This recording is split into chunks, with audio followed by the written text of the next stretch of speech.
ہم نے بت بنا لیے اور بتوں کی پرستش میں لگے ہوئے ہیں اور اس قدر مگن ہیں کہ ہم جو اصل مسائل ہیں، جو اصل ایشوز ہیں، ان کو ہم بھولتے جا رہے ہیں۔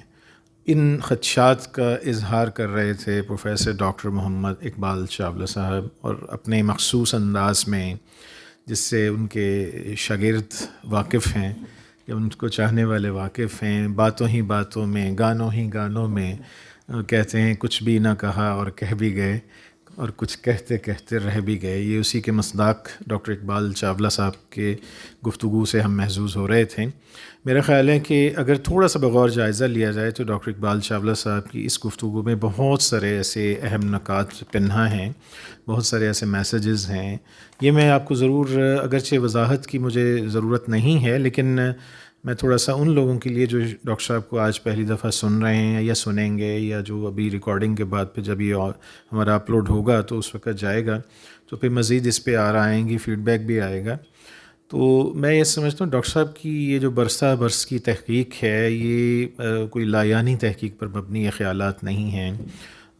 ان سے آپ اختلاف بھی کر سکتے ہیں، کچھ نکات ایسے ہیں۔ میں آپ کو تھوڑا سا مجھے یاد آ رہا ہے کہ جب ایم اے پارٹ 1 میں پہلی کلاس تھی، تو جس شخصیت کے ساتھ سب سے بھرپور اختلاف ہوا اور جس شخصیت کے ساتھ محبت، اور محبت سے پھر وہ عشق کی انتہاؤں تک پہنچا، وہ میرے سامنے بیٹھی ہیں، اور انہی سے ہم نے یہ سیکھا کہ اختلاف رائے کرنا کیسے ہے، انہی سے ہم نے یہ حوصلہ سیکھا کہ اختلاف رائے کو برداشت کیسے کرنا ہے، انہی سے ہم نے سیکھا کہ ڈسکورس کیسے ڈیولپ کیا جاتا ہے، انہی سے ہم نے یہ سیکھا کہ یعنی اگر ہم وی این کی بات کر رہے ہیں، میرا خیال ہے کہ ڈاکٹر اقبال چاولہ میرے ان اساتذہ میں سے ہیں اور ہمیشہ رہیں گے سر فہرست، جن سے ہم نے یہ بات سیکھی کہ how to live in a multi dimensional ideologies. ہم سب کے خیالات مختلف ہو سکتے ہیں۔ قائد اعظم جناح، وہ ایک چاولہ صاحب بھی مانتے ہیں کہ وہ کوئی بت تو نہیں ہے، اور یہ بات درست ہے، میں بالکل، یہ بہت خوبصورت بات کہی گئی کہ ہم نے جناح کا بت نہیں بنایا ہے، گاندھی کا ضرور بت بنایا ہے۔ چلتے ہیں اب آڈینس کی طرف، اور میری یہ خواہش ہے کہ آڈینس اپنے سوالات کھل کر کریں۔ اسٹوریا ٹی وی اساتیر کی سر اسپرٹ ہی یہی ہے، مشن بھی یہی ہے کہ ہم اختلاف رائے ہو، خوبصورت طریقے سے ہو، اور ہر شخص کو اپنی رائے کا خوبصورت انداز سے الجھے بغیر اس کا حق حاصل ہے۔ تو اب میں ہاؤس کو اوپن کروں گا۔ فارمیٹ کچھ یوں ہوگا کہ جو لوگ سوال کرنا چاہتے ہیں وہ ہاتھ کھڑا کریں گے، اور ساتھ ہی مائک جو ہے وہ آپ تک پہنچ جائے گا، اور اس مائک کو ذرا پلیز تھوڑا سا قریب کر کے بولیے گا، اور کوشش کریں کہ تبصرے سے زیادہ سوال کیا جائے اور مختصر کیا جائے، تاکہ ہم زیادہ سے زیادہ اس سے کوئی میننگ فل بات آگے بڑھا سکیں۔ جی، السلام علیکم، میرا نام محمد خالد ہے اور میں ایم فل اسکالر ہوں پنجاب یونیورسٹی ہسٹری کا۔ سر، فرسٹ آف آل تو یہ ہمارے لیے ایک گریٹ آنر کی بات ہے سر، آپ تشریف لائے، thank you very much. And میرا ڈاکٹر رضا صاحب سے سوال ہے، سر آپ نے اسرائیل کے جو تسلیم کرنے کا ایشو اس کو اجاگر کیا، بتایا اس کے بارے میں، لیکن ہم یہ دیکھتے ہیں کہ ہم تسلیم نہیں کرتے، پاکستان اسرائیل کو نہیں تسلیم کیا ہوا، لیکن اس کے باوجود بھی ہم دیکھتے ہیں کہ ہم ان کی جو آن لائن ویب سائٹس ہیں ان پہ لاکھوں پاکستانی ورک کر رہے ہیں، اپنی حساس معلومات ہم نے اسرائیل کو فراہم کی ہوئی ہیں۔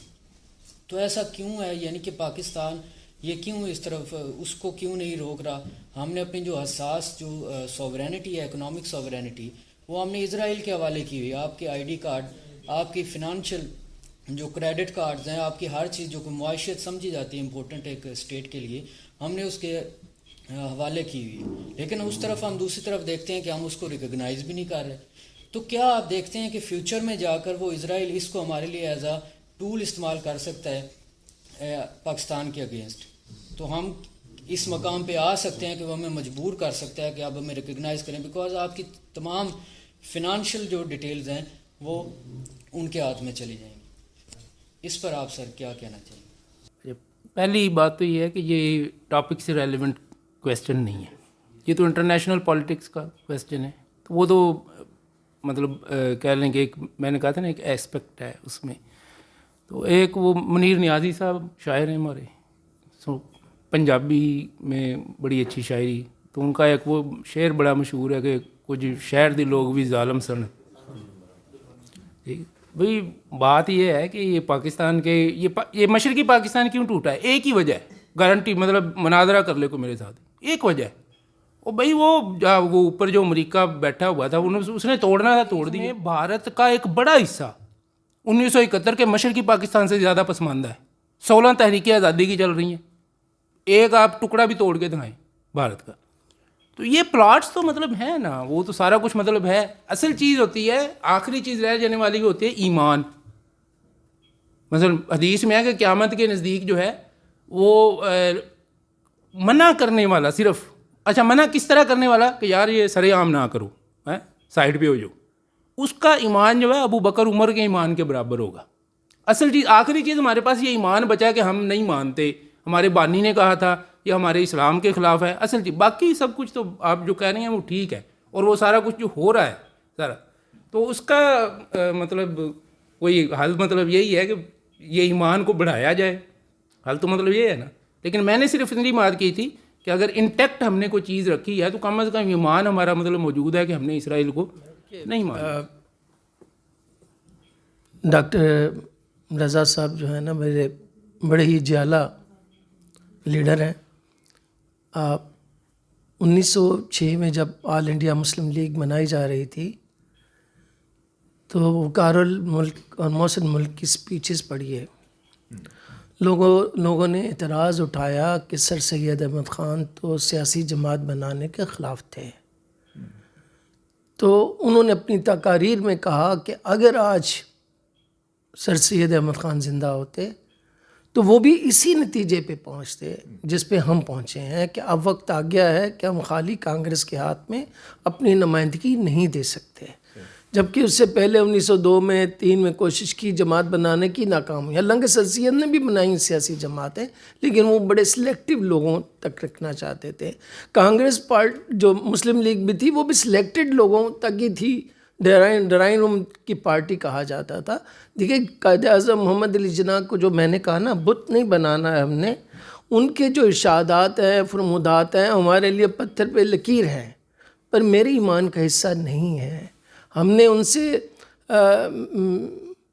گزر جا عقل سے آگے کہ یہ نور چراغ راہ ہے منزل نہیں ہے. منزل یہی ہے جو بچے نے کہا ہے. ہمیں دیکھنا یہ ہے کہ اسرائیل نے 1947 سے لے کر ابھی تک کتنے نقصانات پہنچائے, ہم نہیں ہٹے. میں 2005 میں دسمبر میں ہی 4 دسمبر میں ہائیڈ پارک میں تھا, وہاں پر ایک فلسطینی اسپیچ کر رہا تھا. میں جب کیا کہتا ہوں یو آر پاکستانی, میں کہ یس ہم پاکستان, او وی لو Pakistan. Your President Musharraf is put in the hand of Americans. When your nation love us, you have a bomb. Throw it. میں سپورٹ کرتا ہوں, پر بم ہم نہیں چلا سکتے. تو کسی نے کہا جی ہم دھمکی دے, وہ جو آیا تھا ہم کیوں دھمکی دیں بھائی. یاسر عرفات صاحب ہمارے سے پہلے انڈیا یاترا کر کے جاتے تھے. ہمیں مدد کرنی ہے مگر اپنے مفادات کا, جیسے ڈاکٹر صاحب نے کہا مفادات کا پہلے. اور جناح کی تقریر بالکل اس وقت کیا فنامنا تھا کہ وہ جنرل اسمبلی میں لیگ یو این میں بھی فیصلے ہو رہے تھے. 48 میں جا کر وہ اسرائیل بنا. اب بعض لوگ باہر بھی سوال کرتے ہیں اسرائیل اور پاکستان دونوں مذہب کی بنیاد پہ بنے. ان بیوقوفوں کو یہ سمجھانا مشکل ہے صرف ہمارے مذہب کی بنیاد پہ نہیں بنے, آئرلینڈ بھی تو مذہب کی بنیاد پہ بنا, اور کتنے ممالک بنے. اور وہ جو ایسٹ تیمور بنا جو آپ نے کہا نا امریکہ نے چاہا ایک ہی دن میں بن گیا, 2 دن میں بن گیا. لیکن یہ اب ٹرسٹ می انڈیا نام کی کوئی وجود نہیں تھا. بھارتا مہا بھارت کا وجود ہے.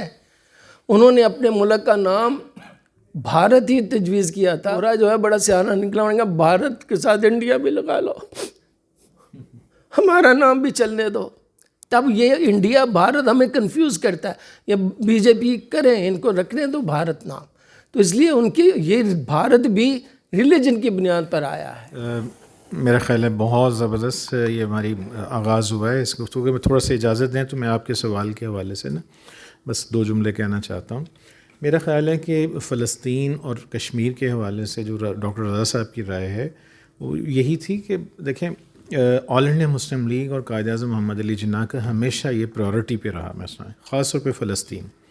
ہم تاریخ اگر جانتے ہیں تو مفتی اعظم فلسطین کا انہوں نے جس طریقے سے قائد اعظم کے ساتھ ان کا تعلق قائم ہوا، اور پھر وہاں جا کر میرا خیال ہے تحریک پاکستان میں عالم عرب کو متعارف کروانے والوں میں سے وہ پہلے لوگوں میں سے ہیں جنہوں نے تحریک پاکستان کے حق میں راہ ہموار کی تھی. تو باقی رہی اسرائیل کو تسلیم کرنے کی بات، میرا اپنا یہ خیال ہے کہ قائد اعظم جناح کی ویژن میں اس بارے میں کوئی ابہام نہیں ہے. جو لوگ قائد اعظم شخصیت جانتے ہیں، قائد اعظم میرا یہ خیال ہے کہ ان میں ایک کریکٹر کی اسٹرینتھ ہی یہی ہے کہ نہ تو انہوں نے پوری زندگی کسی کو خوش کرنے کے لیے کوئی بات کی، انہوں نے وہی بات کی جس نتیجے پہ وہ لاجیکلی پہنچے. وہ چاہتے تھے کہ یہ مسائل، یہ مسلمانوں کے مسائل ہیں، اس کے ساتھ ساتھ یہ انسانی مسائل بھی ہیں، دونوں کو ساتھ لے کے چلنا ہے. اور جہاں پہ اسرائیل اپنے اس کے جو غاصبانہ قبضہ ہے اس پہ قائد اعظم میں کوئی ڈاؤٹ نہیں تھا اس بارے میں. لیکن یہ یاد رکھیے گا کہ عالمی سیاست میں جیسے ڈاکٹر صاحب نے ابھی فرمایا، جیسے مارگن تھاؤ بھی کہتا ہے کہ جب بھی آپ خارجہ پالیسی بناتے ہیں تو دنیا کا ہر ملک، ہر سیاست سب سے پہلے وہ سیف گارڈ کرتی ہے، پہلے وہ اپنا مفاد دیکھتی ہے. اگر ہمیں لگتا ہے کہ کسی فیوچر میں کہیں ہمارا مفاد اس میں ہے کہ اسرائیل کو تسلیم کر لیا جائے، ہمارا میرا خیال ہے موقف کبھی تبدیل نہیں ہوا، کسی حکومت نے تبدیل نہیں کیا ہے. وہ یہی ہے کہ آپ فلسطینیوں کو ان کا حق خود ارادی دیں، ان کے غاصبانہ قبضہ جو اسرائیل کا ہے اس کو پہلے اس کو ریکٹیفائی کیا جائے، اس کے بعد ٹھیک ہے، اس میں ہمیں کوئی اعتراض نہیں تھا. ہم کوئی اسرائیل کے دشمن نہیں ہیں، اسی طرح ہم کوئی بھارت کے دشمن نہیں ہیں. دو قومی نظریہ کی اصل انٹرپریٹیشن جناح کے ویژن کے مطابق یہی ہے کہ دو قومی نظریہ دراصل ساؤتھ ایشیا میں امن کی ضمانت کے لیے بنایا گیا تھا. پاکستان کا قیام دراصل اس ریجن میں امن قائم کرنے کے لیے تھا، تاکہ ورنہ تو یہ لڑ کے ایک دوسرے کے ساتھ ان کا تو شاید یہاں پہ جینوسائڈ اتنا آگے پہنچ جاتا کہ ہم شاید غرناطہ کو بھول جاتے. تو بہرحال آگے مزید کوئی سوال جناب؟ Anybody? جی سلیم. کوشچن ہے کہ سب کنٹیننٹ میں اس ٹائم دو لیڈر تھے، ایک مولانا ابوالکلام آزاد اور ایک تھے قائد اعظم محمد علی جناح.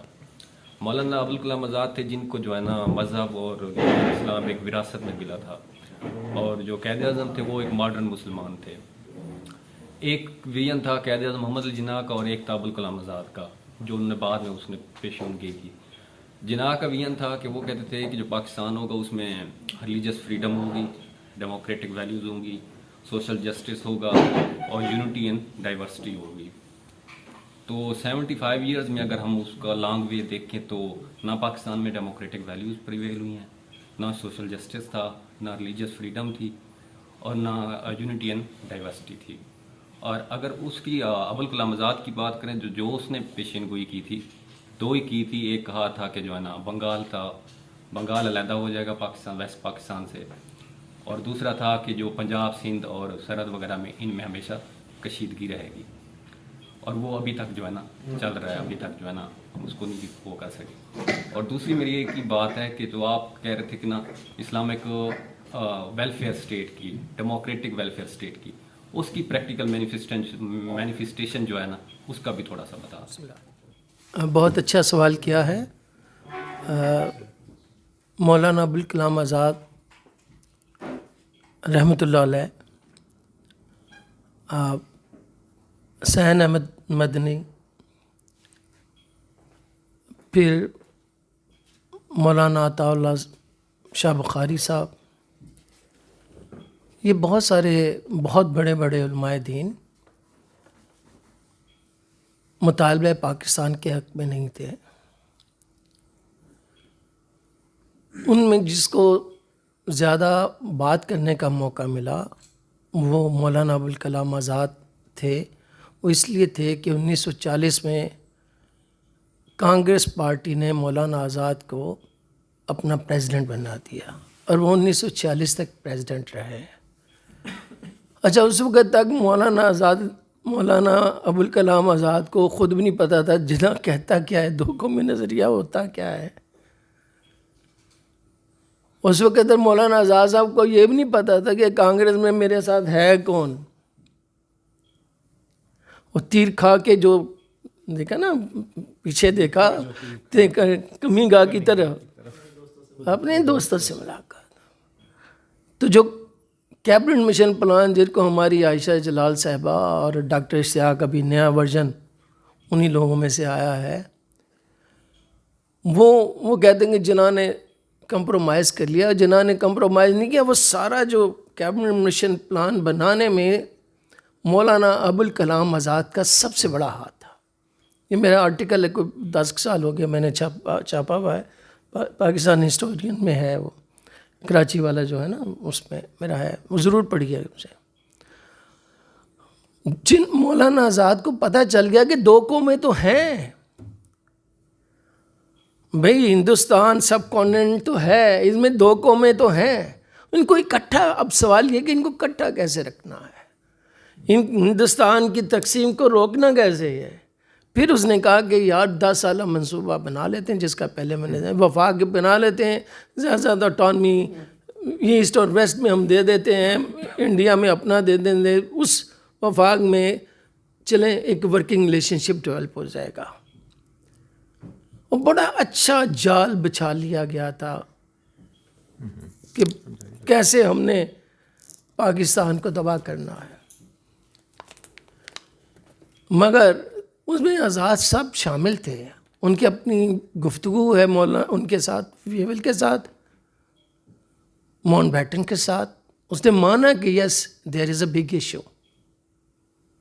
جنہ کہتا رہا یار I mean they will throw you away once you will be used by their own objectives. And exactly this happened. جس نے ایگریمنٹ کر لیا کیبنٹ مشن پلان میں وہ آزاد تھا. شملہ کانفرنس انہوں نے کر لیا جی, کر لیا, لانگ ٹرم پہ بھی کر لیا, شارٹ ٹرم پہ مسئلہ بن گیا. اور جس نے ایگریمنٹ کو توڑنے کا اعلان کیا وہ جو جواہر لال نہرو تھا. اب یہ بحث چل رہی ہے کہ جی جواہر لال نہرو نے پاکستان بنایا. یار ہسٹری اتنی آسان تھوڑی ہے کہ آخری بال پہ چھکا مار کے میچ جیتا گیا. وہ تو ٹھیک ہے, میاں داد کا وہ چھکا آج تک ریکارڈ ہے. اس سے پہلے جو جدوجہد ہوئی ہے, جتنے لوگوں نے رنز بنائے ہیں, وکٹیں لیں, اسے ہم ہسٹورین نہیں بھولتے ہیں, ان کو بھی شامل کرتے ہیں. توصیف احمد کا بھی ہاں جی بالکل, شکر ہے رن نہیں ہوا. بات یہ کہ جواہر لال نہرو صاحب نے کہا ہم نہیں مانتے کبھی ظلم کے ضابطے, ہم نہیں مانتے.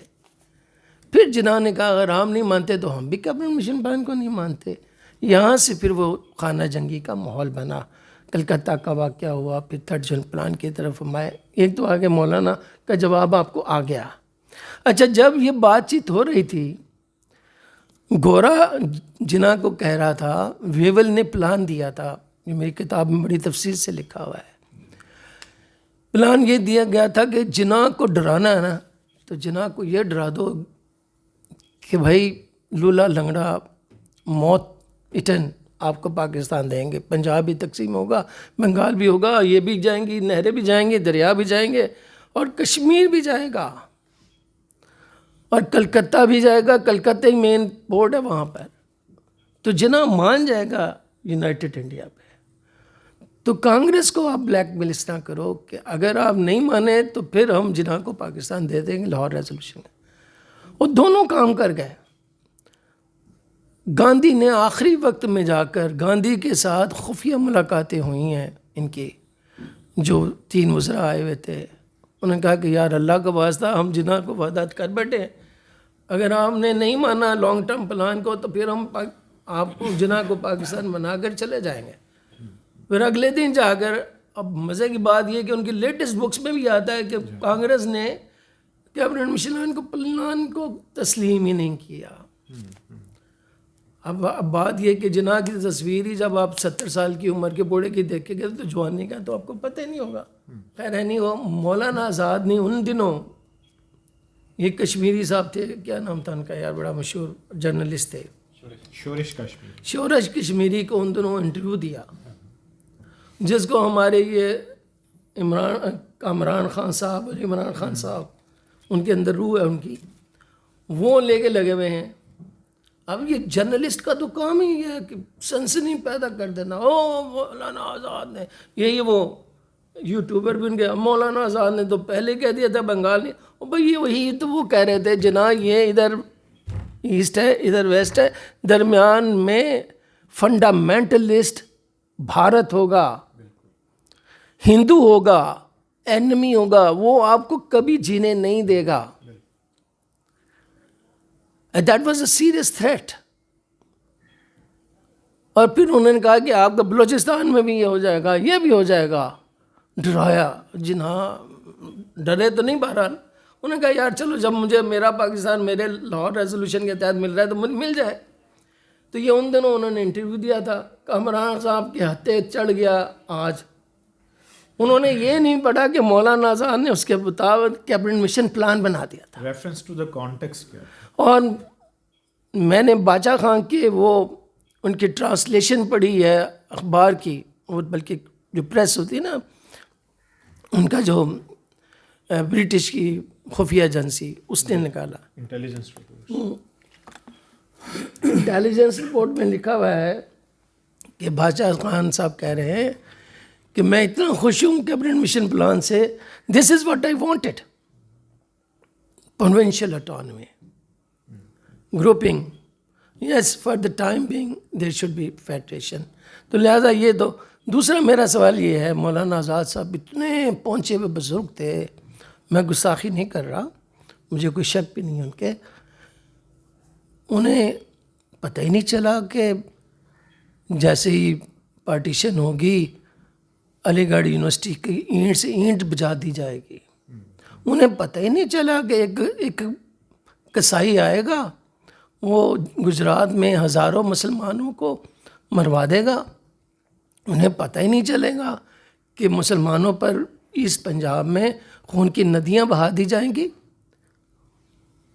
سسیے بے خبرے تیرا لٹیا شہر بمبور, میں اس کو کیا ولی اللہ مانوں.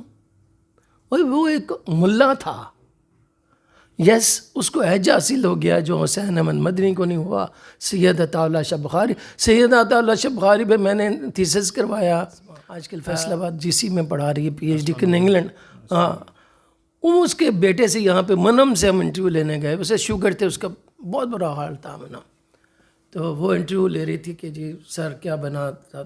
میں کہا شاہ جی یہ بتائیے, آپ تو بڑے لمبردار تھے کانگریس کے, آپ تو کیا چاہتے تھے حکومت الہی کا, یا میرا گلا بیٹھتا ہے معذرت چاہتا ہوں.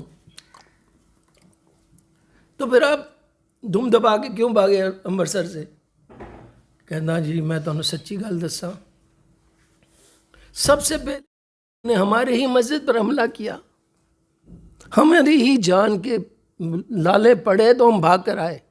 ملتان پہلے پہنچے, وہاں اخبار بیچا ہم نے, اخبار جا کر سپلائی کیا. تو یہی عالم سب کی جنہوں نے مخالفت بھی کی سب سے پہلے ادھر ہی آئے. تو یہ جو مولانا ابوالکلام آزاد تھے بہت بڑے عالم تھے, بہت بڑی تحریریں ہیں ان کی. خاص کر ان کا جو آپ کا اگلا سوال تھا ربوبیت کا تصور, ربوبیت کے تصور کو غلام احمد پرویز نے سب سے اچھا اعلیٰ طریقے سے ایکسپلین کیا ہے کہ رب کہتے ہی وہ ہے جو پالنے والا ہوتا ہے. تو جب پالنے والا ہے تو وہ جو حضرت عمر فاروق کا جو بہت مشہور فکرہ ہے کہ وہ کسی کتے کو بھی بھوکا مرنے نہیں دیں گے, تو وہ رب کسی کو نہیں مرنے دے گا مگر اس کے لیے ریاست ہو, مرکزی سینٹرل اتھارٹی ہو. اور وہ جناح سینٹرل اتھارٹی چاہتے تھے, لیکن سینٹرل اتھارٹی ایک دن کا کام تو نہیں ہے. معاشی مسائل آپ نے وہ جو بچے نے سوال کیا, سارا کچھ تو بھائی انگریزوں نے بنایا ہوا تھا. گئے تو سارا لیور برادر فلاں برادر سارے جیوز ہیں, لیکن ہم جیو سے نفرت تو نہیں کرتے, ہم تو زائنزم سے نفرت کرتے ہیں. ہم ہندوؤں سے نفرت تو نہیں کرتے, ہم تو ان کے اندر کا جو RSS کا بندہ ہے یا وہ جو برہمنزم ہے ان کے اندر, ہم تو اس سے نفرت کرتے ہیں. ہم اپنے آپ سے بھی نفرت تب کرتے ہیں جب ہم ذات پات میں تقسیم ہوتے ہیں. ہم اپنے آپ سے اس وقت نفرت کرتے ہیں جب ہم کسی کی عزت اچھالتے ہیں, کیچڑ اچھالتے ہیں. ہم ایکڈیمک ڈسکشن نہیں کر پاتے, تیری میری میں آ جاتے ہیں. تو بھائی یہ ہے, یہ ایک نہ ختم ہونے ویژن جو ہوتی ہے نا, وہ ایک دن میں نہیں حاصل ہوتی ہے. یہ وقت کے ساتھ ساتھ چلیں, فرض کیجئے یہ غازی صاحب آپ جب آئے تھے, میں جب آیا تھا, آپ نے کوئی یہاں پر ایئر کنڈیشن دیکھا تھا؟ یہ لائٹیں دیکھی تھی, یہ پنکھے دیکھے تھے, یہ لکڑ گئے ہوتے تھے, کیوں جی رضا صاحب؟ لیکن ارتقا پذیر ہوا, ہم آگے بڑھے. میں سرگودا سے اٹھ کر آیا, ٹھیک ہے نا, غازی صاحب عارف والا سے آئے, یہ بھی اسی علاقے سے آئے, ہاں جی, ساتھ علاقے جنہیں ہم کہتے ہیں پسماندہ علاقے سے. ہمیں بھی اس ریاست نے, اس ملک نے اس قابل کیا, آپ لوگوں کو بھی کیا. میں تو سلوٹ کرتا ہوں بھٹو کو, جس نے آ کر فری ایجوکیشن کی اسکولوں میں, کالجز, یونیورسٹی میں. آج بھی ہماری اس یونیورسٹی میں 97% وہ بچے ہیں جو لمس کا نام سن سکتے ہیں, داخلہ نہیں لے سکتے ہیں. بلکہ اب میرا بیٹا آج کل FC کالج کو شر بخش رہا ہے, احمد چھوٹا, وہ وہاں کی فیس جو ہے وہ روزانہ جمپ مارتی جا رہی ہے کہ آج پاپا اتنے لاکھ روپیہ مہینے کی ہے. تو میں کبھی دے دو, پر میرا سارا سرمایہ انویسٹمنٹ تو آپ پر ہے. مسئلہ انویسٹمنٹ کا نہیں, وہاں کی یقیناً کوالٹی ایجوکیشن ہوگی. لیکن جو ان ٹاٹوں سے بھی پڑھے ہیں نا, ان اسکولوں سے بھی پڑھے ہیں نا, وہ ایک میں ترانے کے ساتھ, جو ہم نے کہا نا گانے کا سہارا, ترانے کے ساتھ وہ بولے نا, نیل سین بھٹی والا ترانہ تھا, 71 میں شاید بڑا مشہور ہوا, 65 میں نہیں ہے. آلو چھولے پاپڑ ولیاں کھا کے ہوئے جوان, دیکھو نہ دیکھو میری مٹی دے جوان. تو ہم سب اسی مٹی کی پیداوار ہیں, اور ہم ہی ایکسل کریں گے, یہی چراغ جلیں گے تو روشنی ہوگی. Thank you. جی السلام عرض کروں گا. میری خوش قسمتی ہے کہ میں ڈاکٹر چادہ صاحب کی صحبت میں آج دوبارہ نذیر مجاہد ہوں. 7-9 کے سیشن میں یہاں پڑھ کے گیا ہوں. پاکستان اسٹڈی میں میرا ماسٹر ہے. پنجاب کالج ضلع شاہپور میں میں HOD ہوں پاکستان اسٹڈی کا. تو آج کی ساری جو گفتگو ہے اس سے میں نے بہت سیکھا ہے. سوال میرا یہ ہے, جناب صاحب سے تو شاید لیٹر نہ ہو, لیکن چونکہ ایک ماحول بن گیا تو اس میں سوال ہے کہ ٹیکنالوجی کے استعمال کے ساتھ ساری دنیا ایک ہو گئی ہے, اکانومی اکٹھی چل رہی ہے. تو کیا ایسا کہیں نظر آئے گا کہ یا ایسا تو نہیں کہیں ہونے جا رہا کہ بھی یہ جو ملکوں کی سرحدیں ہیں, جو فوجیوں کی سرحدیں ہیں, یہ ختم ہو جائیں اور یہ ایک اکٹھی ایک سوسائٹی بن جائے, اور اس میں تمام لوگ اپنا اوپن پیغام, اپنا اوپن میسج دیں, اور جو رسالت پاک صلی اللہ علیہ وسلم کا جو ویژن ہے وہ ساری کائنات پہ اکٹھا سے, یا جس دیے میں جان ہوگی وہ دیا رہ جائے گا, ایسا ہو سکتا ہے؟ نذیر مجاہد صاحب نے جو سوال کیا ہے, اس کے لیے میں رضا صاحب جو ہیں, ڈاکٹر رضا تیمور صاحب, وہ سوال کا جواب دینا چاہتا ہوں. اچھا جی, 92 میں نا 2 تھیسز آئے تھے. ایک اینڈ آف ہسٹری پڑھا ہوگا آپ نے فوکویاما کا, اور دوسرا ہنٹنگٹن کا کلیش آف سویلائزیشن. تو وہ فوکویاما نے کہا تھا کہ وہ رشیا سوویت یونین ختم ہو گیا, سو نو کنفلکٹ, اب ایک ہی ہوگا. لیکن اس کے مقابلے میں اس نے کہا تھا کہ نہیں, مسئلہ تو اب شروع ہوا ہے, کلچرل جو ہے وہ کنفلکٹ ہے. چلیں خیر, ایک تو یہ آ گیا. یورپی یونین جب بنی اور وہ اپنے عروج پر گئی, تو ہم مطلب ایک دوسرے کو وہ کہتے تھے, دیکھو جی یورپ نے کیا کر لیا, تسی جناب آپس سے لڑتے ہی رہنا وغیرہ وغیرہ. یہ ہم فیل کرتے تھے کہ ہمارے 57 کنٹریز ہیں اسلام کے اوپر, اور ان میں مطلب کوئی اس طرح کا مسئلہ نہیں ہے. تو وہ دیکھیں یورپی یونین, جناب ایک ویزا لیں, سارا یورپ آپ کے لیے جناب کھلا ہوا ہے. یہ 2020 میں بریگزٹ ہو گیا, برطانیہ اس میں سے نکل گیا. یہ بہت بڑا سوال ہے, کبھی کیوں نکل گیا, جب اتنا مطلب وہ رومانٹک مطلب انہوں نے بنا لیا تھا. پھر پہلے یہ تھا کہ بالکل آپ جائیں, کوئی روک ٹوک نہیں ہے. اب روک ٹوک ہے بارڈرز کے اوپر, اب وہ نہیں جانے دے رہے. اب وہ کہہ رہے ہیں کہ یہ فریگزٹ بھی ہونے لگا ہے. مسئلہ یہ ہے کہ وہ جو سارا یورپی یونین ہے اس کے تمام کنٹریز ایک جیسے نہیں ہیں. جو امیر ملک ہیں وہ کہہ رہے ہیں کہ یہ جو غریب, وہ ہنگری, پولینڈ وغیرہ, یہ جناب اپنی شرائط پہ لوگوں کو امیگریشن دے دیتے ہیں, اور وہ ہمارے گھساتے ہیں, فرانس میں گھساتے ہیں, انگلینڈ میں گھساتے ہیں. تو انہوں نے تو بریگزٹ, انہوں نے ہاتھ جوڑا, بھائی ہم یہ برداشت نہیں آپ کی امیگریشن کرتے, ہم تو مطلب علیحدہ ہو گئے. تو ایک تو یہ چیز ذہن میں رکھیں کہ وہ دنیا دوبارہ پھر along not even along religious line, even ethnic lines پھر ڈیوائڈ ہو رہی ہے. اور ہم مطلب جو کہتے تھے ہم کہ یہ جی افغانستان میں ہم پراکسی وار لڑ رہے ہیں, اب وہ پراکسی وار یوکرین میں لڑی جا رہی ہے, نکل گئی ہمارے یہاں سے نکل گئی اور لڑی جا رہی ہے. اور کون لڑ رہا ہے اگین؟ وہی یورپینز ہی لڑ رہے ہیں, اس میں کوئی یہ ہمارا کنٹری ہے ہی نہیں.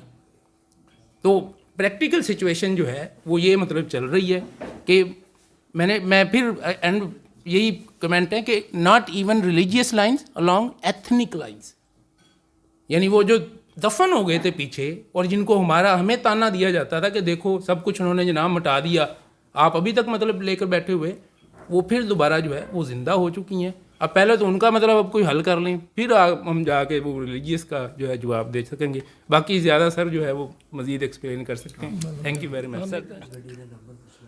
دیکھیں یہ جو اکنامکس کی جو ٹرمنالوجی ہے نا, اس میں جب جو بابا اکنامکس کہا جاتا ہے ایڈم اسمتھ کو, اس نے کہا تھا کہ یہ انٹر ڈپینڈنس کا دور ہے آنے والا 18ویں صدی میں. اب تو ویسی گلوبل ولیج کا تصور آ گیا ہے, اور گلوبل ولیج کو ایڈ کر دیا ہے globalization plus AI artificial intelligence نے. اور پہلے تجربات ہوئے جی آپ کو انٹرویو دے رہے ہیں ساتھ ہی بیٹھا نظر آیا. اب تو باقی بھائی اب تو عمران خان انہوں نے نقلی عمران خان بنا کر اس کے خلاف پراپیگنڈا شروع کر دیا ہے, اس کی آواز نکال کے.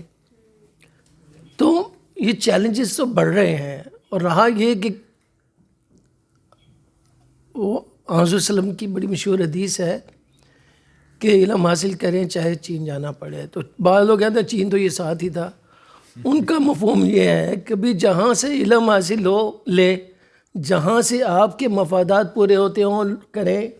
آپ نے اسلام جو ہے آفاقیت کا ریلیجن ہے, میسیج ہے. ہم تو کسی سے نفرت چاہتے ہی نہیں ہیں, ہم جنگ چاہتے ہی نہیں ہیں, اور نہ ہی جنگیں کوئی حل ہوتی ہیں. جنگ کے بعد بات چیت کے ذریعے ہی ہوتا ہے. رہا یہ کہ رضا صاحب نے بالکل صحیح بات کر دی. دیکھیے آئیڈینٹیٹیز رہنی ہیں, چاہے آپ ایتھنک بنیادوں پہ رکھو چاہے ریلیجیس بنیادوں پر لے لیں. ابھی دیکھیں نا, ابھی یہ میں جب آیا 1989 میں یہاں پر, تو میں بھی بہت سیدھا سادہ تھا, ابھی اس سے زیادہ ہوں بلکہ. تو کوئی ہمیں ٹرانسجینڈر دکھائی نہیں دیتا تھا. جب تک مشرف جی نہیں آئے, ان کا وزیر اعظم نہیں آیا, آپ کو گاڑیوں کی اتنی بھرمار دکھائی نہیں دیتی تھی.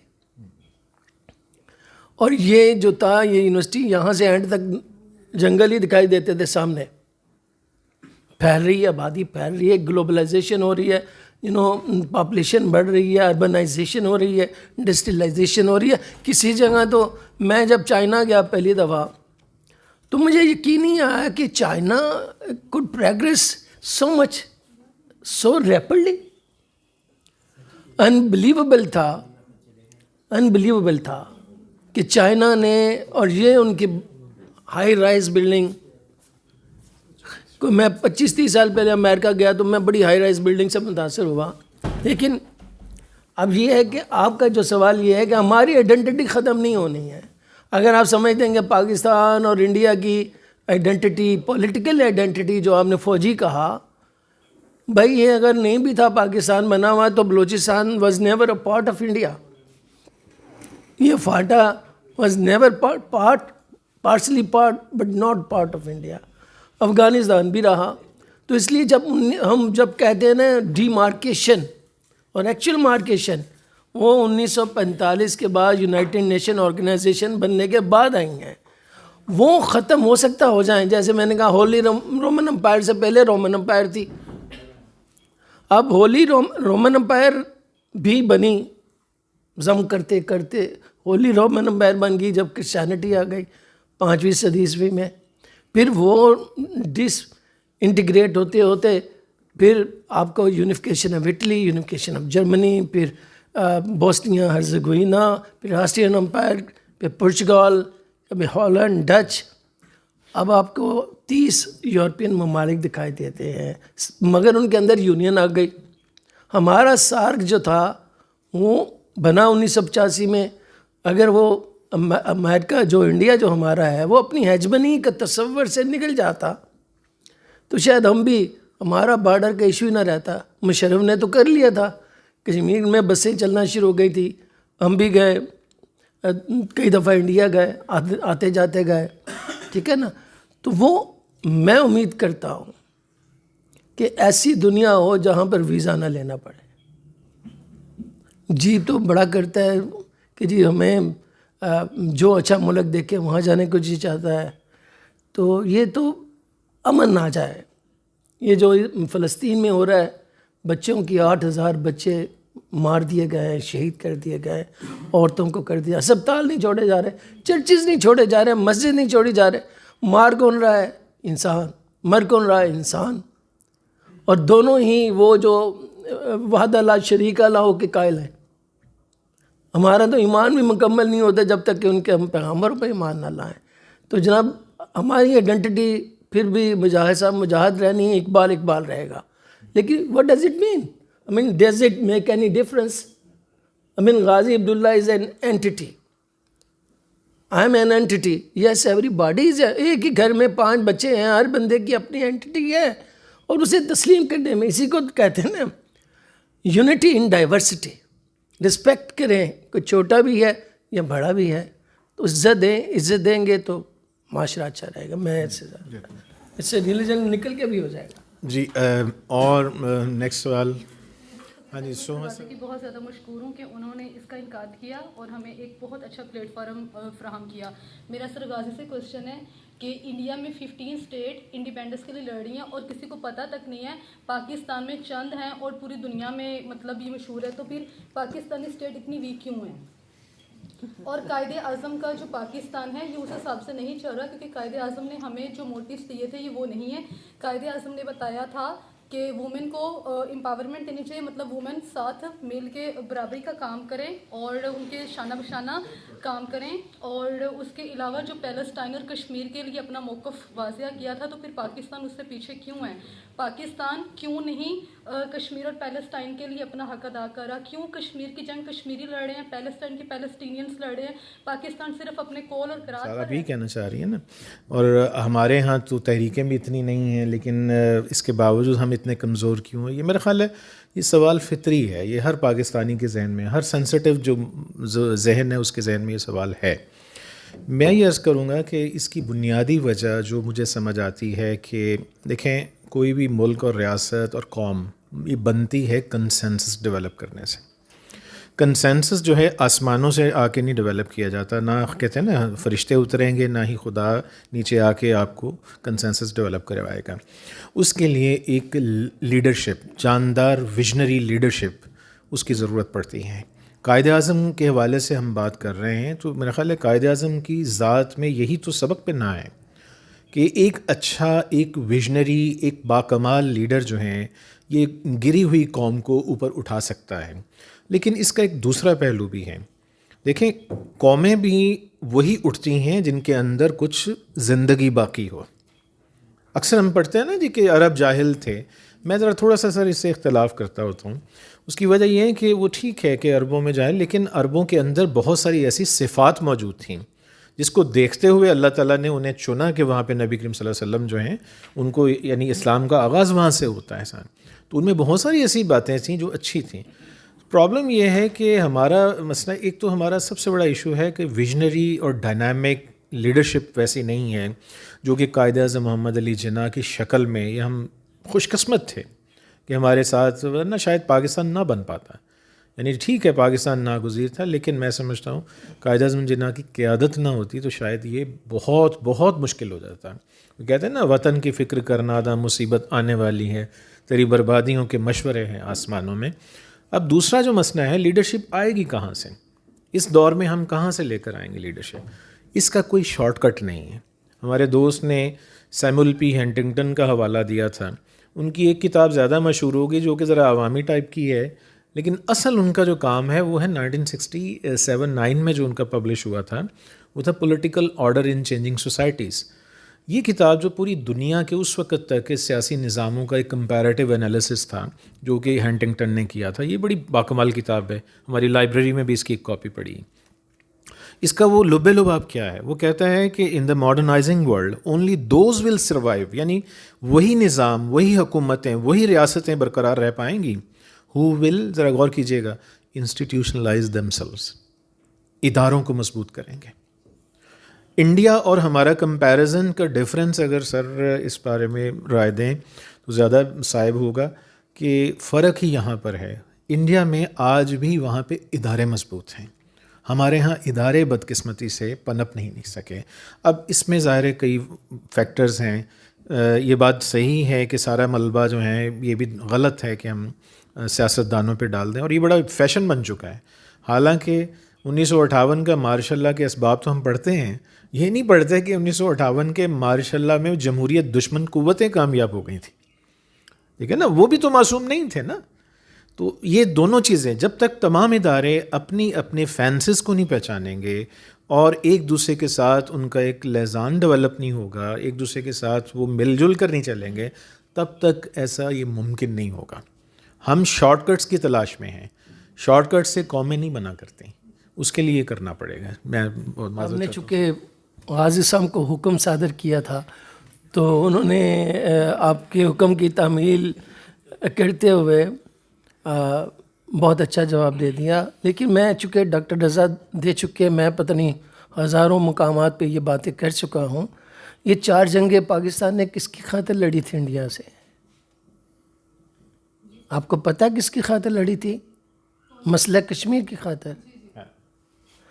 جو ہم یہودیوں سے مار کھا رہے ہیں، IMF ورلڈ بینک سے جو مار کھا رہے ہیں، کن کی خاطر کھا رہے ہیں؟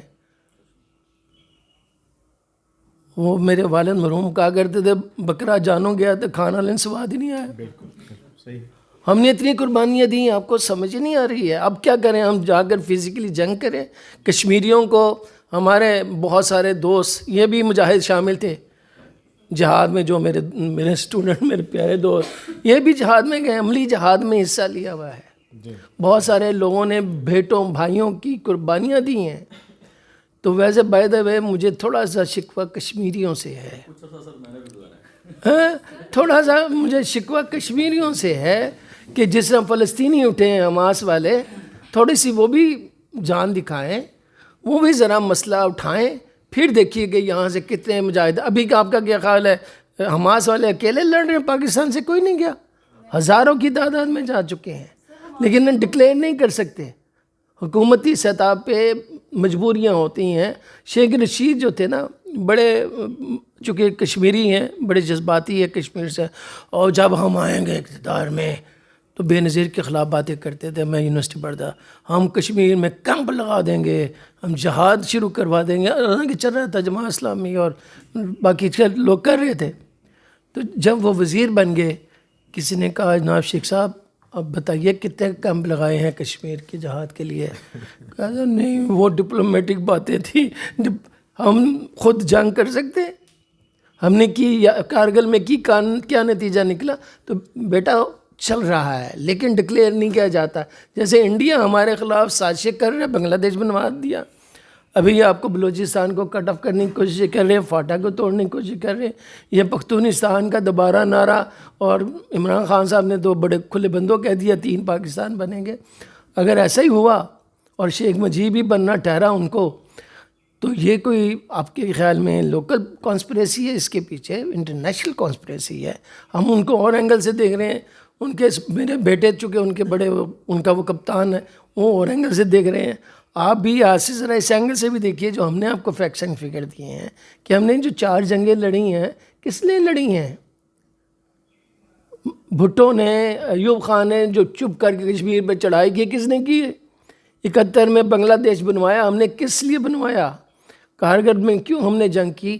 آج بھی ہم جو اکڑ کے بولتے ہیں انڈیا سے، انڈیا تو کہہ رہا ہے بھائی یہ چھوڑ دو. اب تو وہ کہہ رہے ہیں کہ ہم نے دوسرا حصہ بھی لے لینا. اگر ہم اسی طرح مایوسی پھیلانے والا ملتا ہے.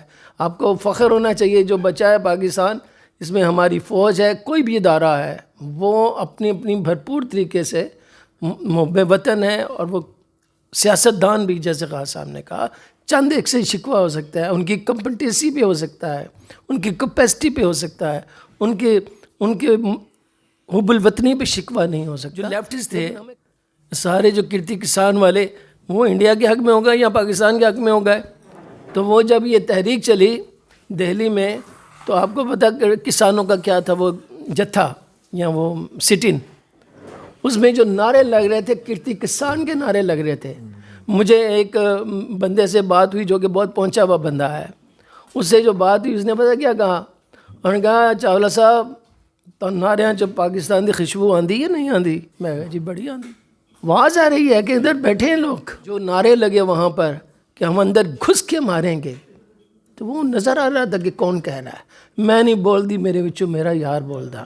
میرا خیال ہے آج کا یہ جو سیمینار ہے بہت ساری ڈیبیٹ کو جنریٹ کرے گا, آئی کین فورس تھی. تو چونکہ ظاہر ہے ڈاکٹر صاحب کی ایک رائے ہے, اسی طرح ڈاکٹر صاحب سے اختلاف کرنے والوں کی بھی ایک رائے ہے, لیکن جس بات پہ ہمارا فوکس ہے اور رہے گا انشاءاللہ وہ یہ ہے کہ ہم چاہتے ہیں کہ ہم کہتے ہیں نا کہ اس باد سموم کے منظر میں ایک تھوڑی سی کہتے ہیں باد نسیم کا جھونکا ثابت ہوں.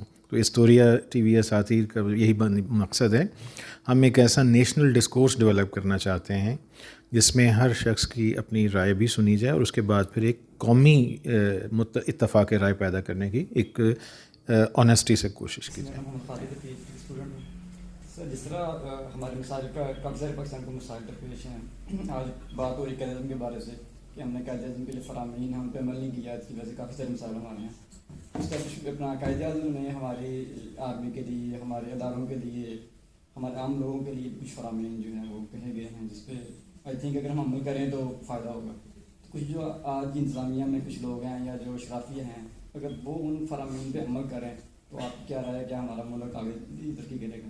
اس کے بارے میں تھوڑا بتا دیں کس طریقے سے وہ اس پہ عمل پیرا ہو سکتے ہیں جو قائد اعظم نے ہمارے لیے وہ اتفاق کیا. ہمارے لیڈر کے بارے میں قائد اعظم نے تو کہا نا یہ کریں, گائیڈ لائنز دے دی. جس طرح ہم انسپریشن لیتے ہیں, موٹیویشن لیتے ہیں قرآن اور سنت سے, اسی طرح جب ہم پاکستان بن گیا تو ہم اپنے جو بانی لیڈرز ہیں ان کے ارشادات اور اسپیچز اینڈ اسٹیٹمنٹس سے ہمیں لینی ہے. لیکن علامہ صاحب نے کہا نا اقبال بڑا اپدیشک ہے, من باتوں میں موہ لیتا ہے. تو ہمارے جو لیڈر آئے شاید ان میں ذوالفقار علی بھٹو وہ تھے جنہوں نے پریکٹیکلی عمل بھی کیا. مان لیتے ہیں عمران خان اس کی کلیئرٹی بڑی ہے, بہت کرزما ہے ان کی شخصیت میں. 73 ایئرز اولڈ ہونے کے باوجود وہ میسمرائز کر دیتا ہے. بٹ میں کرکٹ ٹرمنالوجی میں بات کرتا ہوں, شاید اس تک بھی بات پہنچ جائے. بھائی کمنٹری سے بات نہیں بنتی ہے بھائی, گراؤنڈ میں پرفارم کرنا پڑتا ہے. نواز شریف وہ کچھ نہ کچھ اس کے پاس ہے کہ جی میں نے روڈز بنوا دی, میں نے یہ کر دیا. ہمیں جو میں ایز اے ووٹر اور سپورٹر میں نہ صرف تقاریر دیکھنا چاہتا ہوں, action speak louder than words. میں عمران خان کو ہیرو اس لیے مانتا ہوں کرکٹ کا, اس کی پرفارمنس آؤٹ اسٹینڈنگ رہی ہے, ورلڈ کپ جیت کر لے کر آیا. ہیرو اس لیے مانتا ہوں کہ اس نے شوکت خانہ بنایا اپنی ماں کی محبت میں. میں اس کو 2013 تک سپورٹ بھی کیا, ووٹ بھی دیا, لیکن جب دیکھا دھرنے میں تو انہی کے ذریعے آ رہا تھا جن کے آج کل وہ خلاف ہے. تو پھر میں تو آئیڈیلسٹ بھی تو ہوں نا غازی صاحب. میں تو اپنے ہیرو کو جو وہ کہہ رہا ہے اس میں تضادات تو ہوں گے, ہم سب میں ہوں گے, وہ کم سے کم دیکھنا چاہتا ہوں.